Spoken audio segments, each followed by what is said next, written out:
What's the most unforgivable thing a nurse ever did? She looked me dead in the face while I was struggling to talk and told me it was probably just a panic attack.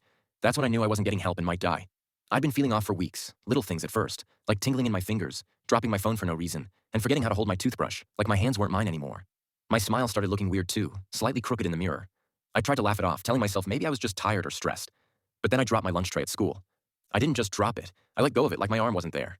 Everyone turned around, expecting some explanation, and I couldn't give one because I didn't know how to say my body just forgot what it was doing. The school nurse checked my blood sugar, told me to lie down, handed me water, and said it might be nerves.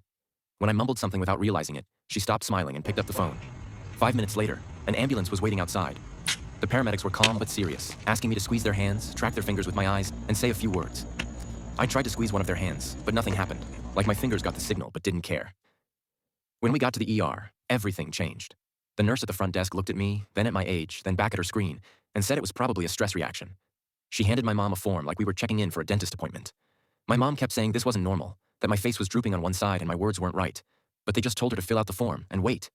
I couldn't even grip the pen right. My hand kept slipping and I messed up my name twice.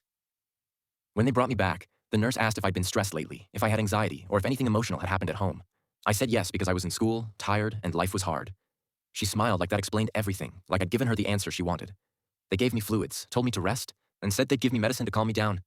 I was trying not to cry because I could feel something in my body wasn't okay. I was in the one place where people were supposed to listen and no one was.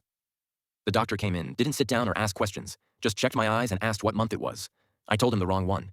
Instead of worrying, he nodded like it made sense and told my mom that teenagers act differently under stress and I was probably dealing with somatic symptoms. She asked if we should scan, just in case, but he waved it off like it wasn't needed. They gave me Ativan, told us we could go home, and said I was safe and would feel better in the morning. I tried to smile at the nurse when we left, just to be polite, but only half my face moved.